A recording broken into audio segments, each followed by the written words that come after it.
क्योंकि मोदी अब पूरी तरह उनके भरोसे हैं।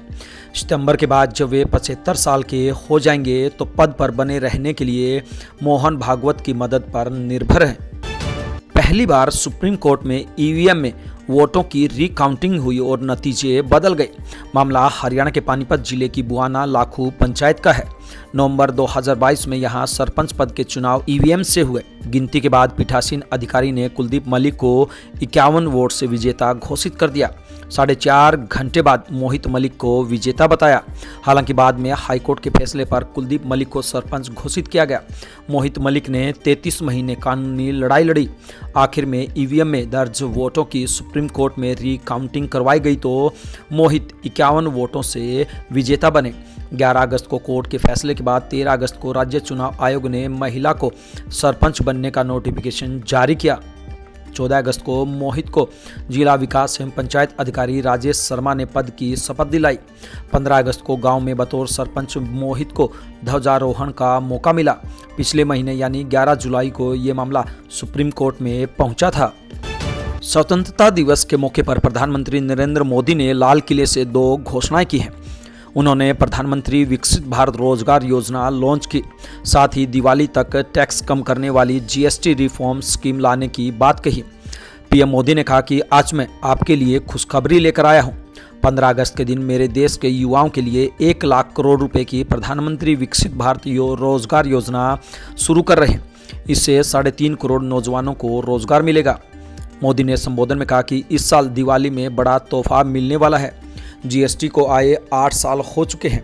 हमने उसका रिव्यू किया है, उसका रिफॉर्म का टैक्सेशन को सरल किया है। हम नेक्स्ट जनरेशन जीएसटी रिफॉर्म लेकर आ रहे हैं। सामान्य लोगों के लिए टैक्स कम कर देंगे, रोजमर्रा की चीज़ें सस्ती हो जाएंगी, लोगों को बहुत फायदा होगा। हरियाणा के मंत्री अनिल विज की ओर से कथावाचक अनिरुद्धाचार्य को लेकर दिए बयान पर अब कथावाचक देवकी नंदन ने पलटवार किया है। देवकी नंदन ने अनिल विज को कहा कि आप जिस कुर्सी पर बैठे हैं उस पर बैठकर अगर ईमानदारी से काम कर लिया होता तो आपकी बात मान्य होती। संस्कृति की दुर्दशा आप जैसे कुर्सी पर बैठे लोगों ने की है। देवकी नंदन ने एक कथा के दौरान यह बात कही। दरअसल अनिरुद्धाचार्य का एक वीडियो वायरल हुआ था जिसमें वह एक युवक के पूछे गए सवाल पर कहते हैं कि लड़कियां 4-5 जगह मुंह मारकर आती हैं। इस बयान के बाद उनका जगह जगह विरोध हो रहा है। इस पर विज ने जवाब दिया था। उन्होंने कहा था कि कथावाचक और संत में बहुत फर्क होता है। कथावाचक कोई भी 4 किताबें पढ़कर बन सकता है। 79वें स्वतंत्रता दिवस पर पीएम मोदी ने लाल किले पर लगातार 12वीं बार तिरंगा फहराया। इस दौरान उन्होंने 103 मिनट का भाषण दिया। यह अब तक के किसी भी प्रधानमंत्री का लाल किले से दिया गया सबसे लंबा भाषण है। लाल किले पर भाषण देकर मोदी ने अपना ही रिकॉर्ड तोड़ा है। उन्होंने 2015 में 88 मिनट का भाषण दिया था। तब उन्होंने पहले प्रधानमंत्री पंडित जवाहरलाल नेहरू का रिकॉर्ड तोड़ा था। नेहरू ने 1947 में 72 मिनट का भाषण दिया था। पीएम ने अपने भाषण की शुरुआत ऑपरेशन सिंदूर से की। इस पर 13 मिनट से ज़्यादा बोले। उन्होंने आतंकवाद, सिंधु समझौता, आत्मनिर्भरता, मेड इन इंडिया, नक्सलवाद और अवैध घुसपैठियों पर अपनी बात रखी। उन्होंने बिना नाम लिए ट्रंप के टैरिफ का भी जवाब दिया। उन्होंने कहा कि भारत के किसान, पशुपालक, मछुआरे हमारी सबसे बड़ी प्राथमिकता है। इससे जुड़ी किसी भी अहितकारी नीति के आगे मोदी दीवार बनकर खड़ा है। भारत अपने किसानों, पशुपालकों, मछुआरों के संबंध में कभी भी कोई समझौता स्वीकार नहीं करेगा। ईडी ने hibucare.com की मालिक संदीपा विर्क को हिरासत में लिया है।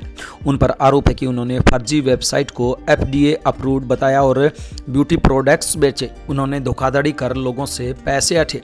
ईडी ने उन्हें और उनके सहयोगियों के दिल्ली व मुंबई स्थित कई ठिकानों पर छापे मारकर पकड़ा और पूरे नेटवर्क का पर्दाफाश किया।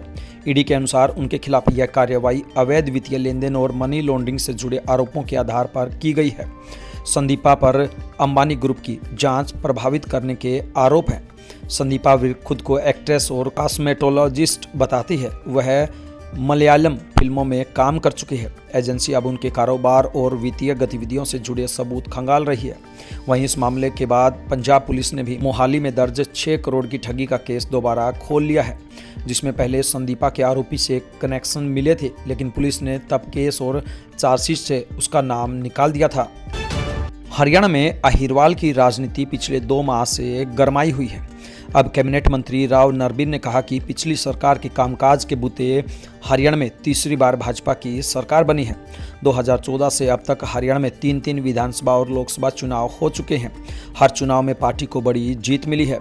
रेवाड़ी में राव इंद्रजीत सिंह की बेटी एवं प्रदेश की स्वास्थ्य मंत्री आरती राव ने कुछ दिन पहले कहा था कि हमने हवा बनाई जिससे सरकार बनी। राव नरबीर का रेवाड़ी में यह बयान आरती राव के बयान पर पलटवार से जोड़कर देखा जा रहा है। मंत्री राव नरबीर ने आगे कहा कि ऐसा नहीं है कि अहिरवाल के लोगों ने पार्टी का साथ दिया है। पार्टी ने भी अहिरवाल समाज को सरकार में हर बार उचित प्रतिनिधित्व दिया है। प्रदेश सरकार ने भी दक्षिण हरियाणा की हर उम्मीद को पूरा किया है। मुख्यमंत्री की तारीफ करते हुए राव नरबीर ने कहा कि नायब सैनी के नेतृत्व में प्रदेश लगातार विकास की ओर अग्रसर है। पंजाब एवं हरियाणा हाईकोर्ट ने हरियाणा पुलिस के 2 अधिकारियों की याचिका खारिज कर दी है, जिसमें उन्होंने जून 2019 से डिप्टी सुपरिटेंडेंट ऑफ पुलिस यानी कि डीएसपी पद पर पिछली तारीख से प्रमोशन की मांग की थी। कोर्ट ने स्पष्ट किया कि बिना किसी पक्षपात, धोखाधड़ी या शक्ति के दुरुपयोग के कर्मचारियों को पिछली तारीख से पदोन्नति का कोई कानूनी अधिकार नहीं होता। जस्टिस जगमोहन बंसल ने आदेश में कहा कि प्रमोशन सेवा की शर्तों का हिस्सा होते हुए भी अधिकार नहीं है और यह संवैधानिक प्रावधान के तहत नियमों के अनुसार दी जाती है। जब तक पक्षपात, धोखाधड़ी या शक्ति के दुरुपयोग को साबित नहीं किया जाता तब तक पिछली तारीख से प्रमोशन नहीं दी जा सकती। हरियाणा में हाल ही में सामान्य पात्रता परीक्षा यानी कि सीईटी का आयोजन किया गया। 26 और 27 जुलाई को यह परीक्षा 2 शिफ्टों में आयोजित की गई थी।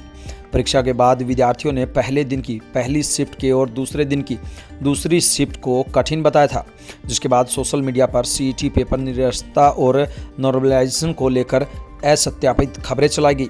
वहीं अब आंसर की रिवाइज को लेकर खबरें सामने आ रही है और इसका नोटिस वायरल किया जा रहा है। एसएससी के चेयरमैन हिम्मत सिंह ने इन खबरों का खंडन किया है और नोटिस को फेक नोटिस बताते हुए उस पर रेड क्रॉस लगाया है। अभ्यर्थियों से अपील की है कि वे भ्रमित न हो, इसको लेकर आयोग की ऑफिशियल वेबसाइट चेक करते रहें। भारतीय किसान यूनियन ने ट्रैक्टर यात्रा निकाली। 700 से ज़्यादा ट्रैक्टरों के साथ किसानों ने भाग लिया।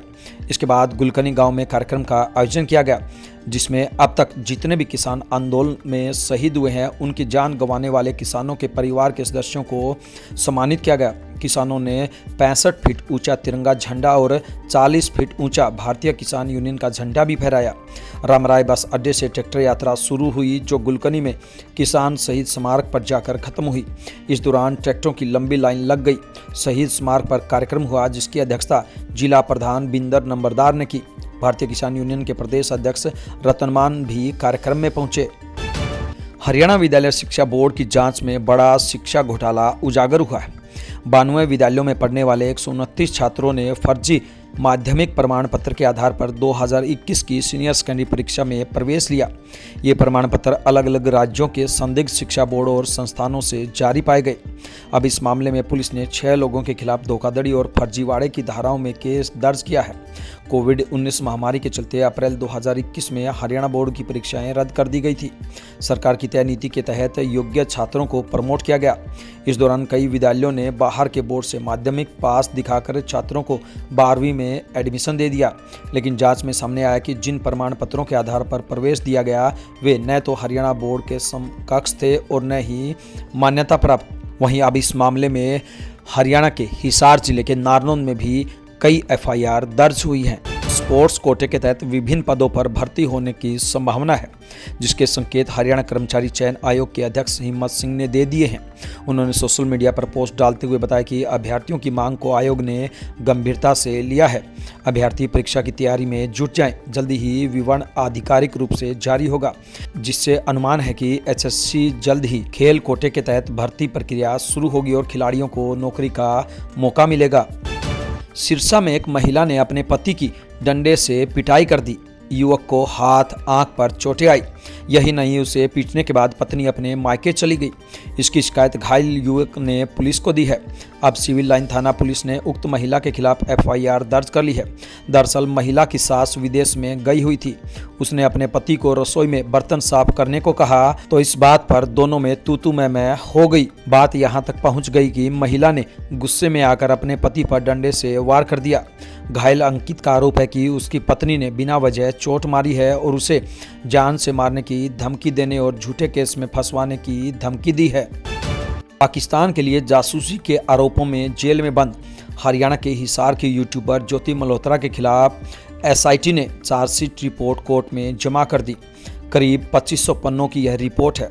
पुलिस का दावा है कि 3 महीने की कड़ी मेहनत और कई सबूत जुटाकर यह रिपोर्ट तैयार की है। इसमें पुलिस ने उन सभी दावों को कन्फर्म किया है जो ज्योति मल्होत्रा पर आरोप हैं।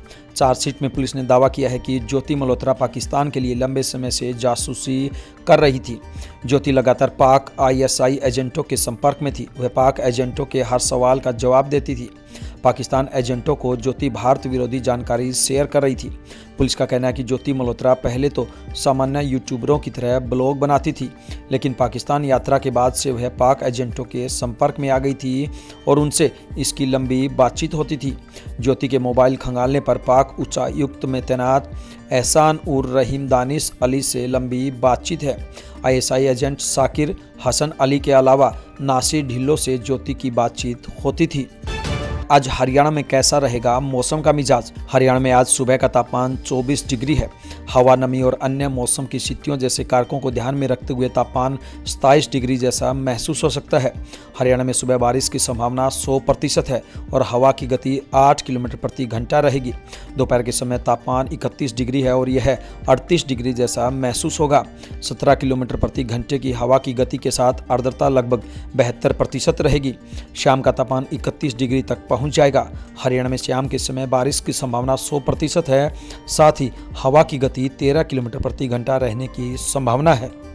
ये थी बिंदास हरियाणा पर बड़ी खबरें। अब दीजिए आपके अपने साथी अजय लोहान नारनौंदिया को इजाजत। नमस्कार।